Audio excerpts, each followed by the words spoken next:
I should explain how politics comes into this, because we were just coming from a meeting of the Committee for Economic and Business Affairs, where Ben Dyson and Professor Richard Warner, Richard is a professor in international banking in England, they were explaining this full reserve system for the committee members, because I have put forward a proposition suggesting that Alþingi puts up a committee of experts looking into this matter, and not only saying whether this is desirable, but also going through the mechanism of doing this.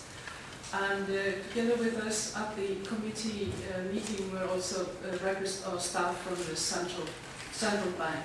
But the reason why I got interested in this positive money idea is that after my experience as a chair of the business committee in Alþingi, where we worked on the re-regulation of the banking sector, and we realized that we were not kind of preventing another asset bubble from arising with our re-regulation. We were not able to make sure that there was not too much money being printed.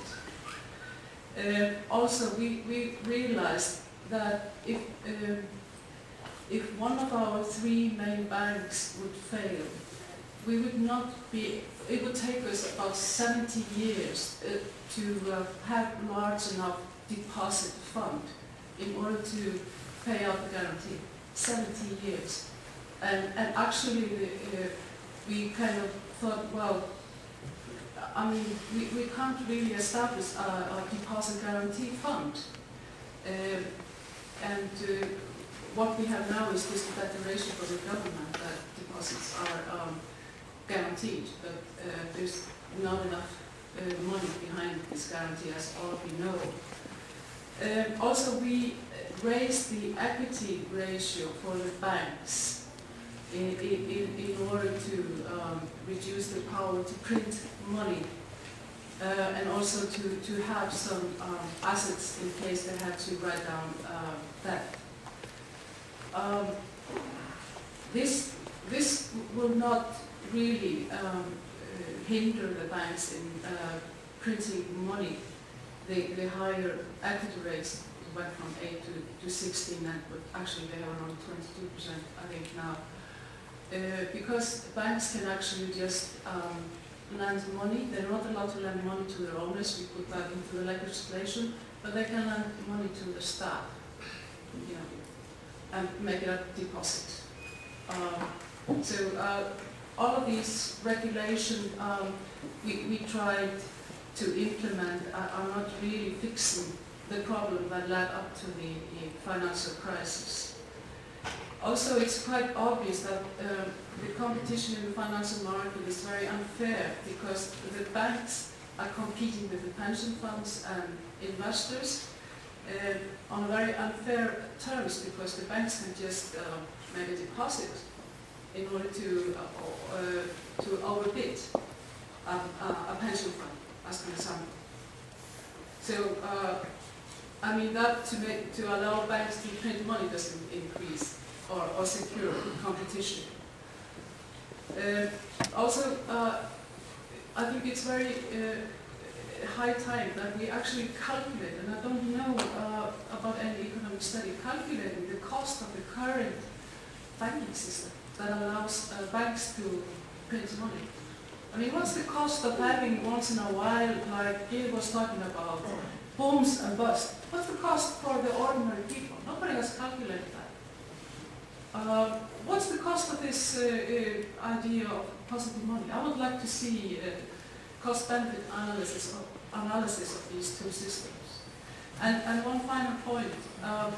Many of you are in favor of as in joining EU and are concerned about that this kind of reform that prevents the banks from printing money will throw us out of the European economic zone. No, the reforms are not that radical. They will not change the international transaction. we are just changing the way we print kronas. That has nothing to. That's our currency. That's and then in the foreign exchange we change that currency to another currency. That's a different thing.